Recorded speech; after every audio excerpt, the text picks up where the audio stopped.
Hello everyone, welcome to the channel Mystic Tarot. ये monthly reading है Cancer, sun, moon और ascendant लोगों के लिए। हम देखेंगे कि सितंबर के महीने में करियर और रिलेशनशिप के हवाले से क्या मैसेजेस हैं। ये रीडिंग जो है ये जनरल है, पर्सनल रीडिंग आप बुक करिएगा अगर आपको ज़्यादा एक्यूरेसी रिक्वायर्ड है।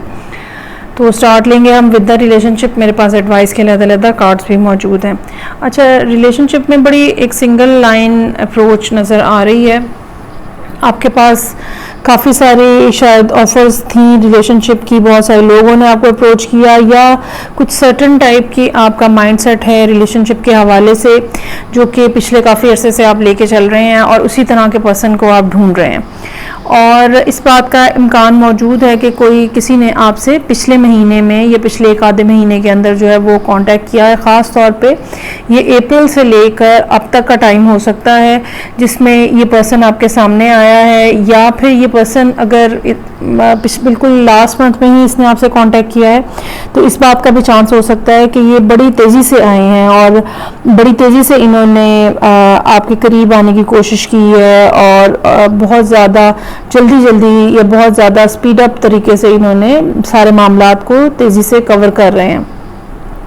अच्छा, पहले ये खाली एक ऐसे अपॉर्चुनिटी थी या एक ऐसा रिलेशनशिप था जिसमें एक्साइटमेंट, थ्रिल, पैशन था, लेकिन अब आहिस्ता आहिस्ता इसके अंदर जज्बात शामिल होते हुए नज़र आ रहे हैं नाइट ऑफ कप्स के साथ। और ये भी हो सकता है कि पहले अगर ये सिर्फ आपसे बातचीत कर रहे थे, गप लगा रहे थे, एंजॉयमेंट थी, तो अब ये एक स्टेप जो है वो आगे बढ़ के आपके सामने आ रहे हैं और किसी न किसी अंदाज में थोड़ा सा स्लाइटली स्ट्रॉन्गर रिलेशनशिप को पेश करने की कोशिश कर रहे हैं। अच्छा, ऑन द अदर हैंड आप जो हैं वो एक कमिटेड रिलेशनशिप चाह रहे हैं। जस्टिस का कार्ड यहाँ मौजूद है। आप कोई भी चीज़ सुपरफिशियली नहीं बनाना चाह रहे, कोई भी रिलेशनशिप सुपरफिशियली नहीं बनाना चाह रहे। दूसरा, जो भी कुछ पिछले कुछ अरसे में आपके साथ हुआ रिलेशनशिप के हवाले से, आपको ये लगता है कि ये भी कुछ वैसा ही है, मतलब you are not very much hopeful about the whole situation जो कि यहाँ पे डेवलप हो रही है। यही वजह है कि आप इस पर्सन को पूरे तरीके से ना एक्सेप्ट कर पा रहे हैं, ना ही रिजेक्ट कर पा रहे हैं। और ये चीज़ जो है ये आपके खुद के लिए, आपके अपने इमोशंस के लिए, आपके अपनी फीलिंग्स के लिए, आपके अपने नर्व्स के लिए बहुत ज़्यादा बर्डनसम जो है वो बनती जा रही है।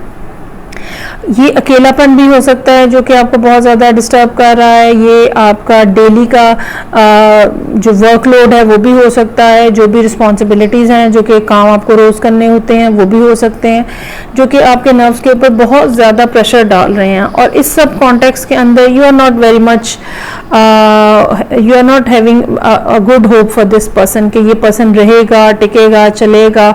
शायद उसकी एक वजह ये भी हो सकती है कि पहले लोग आए, उन्होंने देखा कि आप बहुत ज़्यादा बिजी हैं और उसके बाद वो चले गए।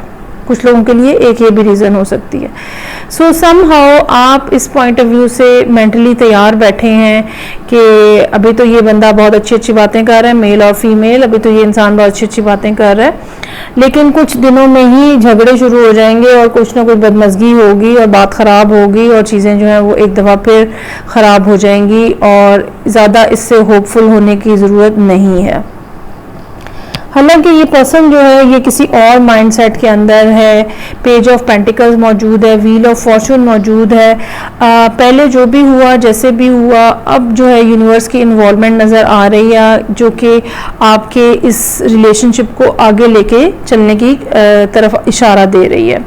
बहुत ज़्यादा ज़रूरत है इस बात की कि आप भी, एक तो ये कि बहुत ज़्यादा जल्दी ना करें, ठीक है। जैसे इस पर्सन ने पहले अपनी पेस चेंज की है और आपके बिहेवियर की वजह से ये थोड़ा स्लो डाउन हुए हैं, तो चीज़ों को वाइजली आगे लेके चलें। और अगर इस सिलसिले में ज़रूरत पड़ती है तो किसी से मशवरा करने से मत घबराएं, कम्युनिकेशन करने से मत घबराएं।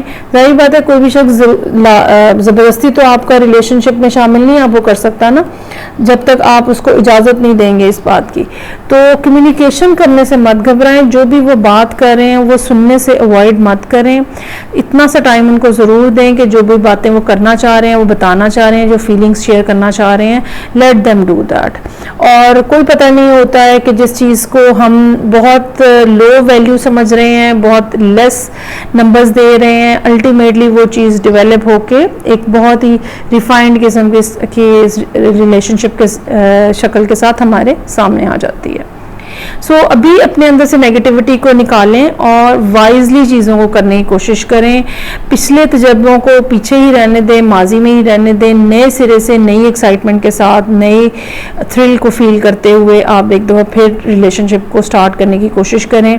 चांसेस आर देयर कि चीज़ें जो हैं वो आपकी मर्ज़ी के मुताबिक हो जाएंगी। छोटी मोटी बातों को इग्नोर करना सीखें। अब हम आ जाते हैं करियर के हवाले से। करियर के हवाले से भी ये बात नज़र आती है कि आप अपना एक सर्टन लाइफस्टाइल कैरी कर रहे हैं और उसमें कोई पर्सन जो है वो अब शामिल हो रहा है और वो कोई नई अपॉर्चुनिटी लेकर आ रहा है, कोई एक ऐसा आइडिया जो कि यहाँ पे सामने नज़र आ रहा है इस महीने में, और वो आहिस्ता आहिस्ता फिर डेवलप हो रहा है ये आइडिया उसके अंदर। जैसे फॉर एग्जांपल अगर कोई काम करना है और उसके लिए कोई इन्वेस्टमेंट चाहिए तो वो इन्वेस्टमेंट भी अरेंज होती हुई नज़र आ रही है। यहाँ पे आपके लिए जो एडवाइस का कार्ड मौजूद है वो टेम्पल पाथ का कार्ड है और साथ ही साथ यहाँ पे जस्टिस का कार्ड है। एक तो चीज़ों को बैलेंस अप्रोच में रखना ज़रूरी है। अगर किसी शख्स ने आपको करियर के हवाले से किसी प्रोजेक्ट के सिलसिले में अप्रोच किया है, ठीक है, तो ज़रूरी नहीं है कि वो पर्सन जो है वो आपसे किसी रोमांटिक सिलसिले में या इस कॉन्टेक्स्ट के साथ ही आपके साथ रब्ता किया हो। मतलब आप अपने आप को एक न्यूट्रल स्टैंड पॉइंट के साथ चीज़ों को डील करने की कोशिश करें। वो तमाम मामला जो कि काम के हवाले से हैं, उनके जो लीगल एस्पेक्ट हैं वो कवर अप करने की कोशिश करें। टेम्पल पाथ का जो कार्ड है वो हमें बताता है कि जो अभी तक आपने मेजर्स लिए हैं वो बिल्कुल ठीक हैं। ख़ास तौर पे अक्टूबर के महीने के बाद ये सूरत हाल मज़ीद बेहतर होती हुई नज़र आ रही है और वो जो चीज़ें अभी आप कर रहे हैं उनका फ्रूट भी जो है वो आपको मिलता हुआ नज़र आ रहा है। ये ज़रूर हो सकता है कि ये पर्सन जो कि आपके पास अपॉर्चुनिटी लेकर आ रहा है ये कहीं ना कहीं आपसे इमोशनली इम्प्रेस हो, ठीक है। मतलब ये कि इस बात का चांस हो सकता है कि आपको उस पर्सन की तरफ से काम की ऑफ़र आए जो कि इमोशनली आपसे इम्प्रेस है या आपके बारे में कोई सर्टन टाइप की फीलिंग्स रखता है। लेकिन फ़िलहाल आपको इस हवाले से कोई भी एक्शन लेने की ज़रूरत नहीं है। आपको सोलली अपने काम के ऊपर फोकस रहने की ज़रूरत है। जो भी चीज़ें हैं उनकी लीगल साइड्स को कवर करना मत भूलिएगा। ये चीज़ें अल्टीमेटली लॉन्गर रन के अंदर बहुत ज़्यादा ज़रूरी होती हैं। और यहाँ पे सक्सेस है, छोटे मोटे आर्गुमेंट्स हो सकते हैं कि हो, इसको डिस्कशन के तौर पे आप लें, इसके बारे में ज़्यादा परेशान होने की या फिक्र करने की ज़रूरत जो है वो नहीं है। तो ये थी रीडिंग जो कि कैंसर लोगों के लिए थी, sun moon and ascendant. Feedback का मुझे इंतज़ार रहेगा। मैं आपसे नेक्स्ट रीडिंग से फिर मिलूंगी। अपना बहुत ज़्यादा ख्याल रखिएगा। खुदा हाफिज़।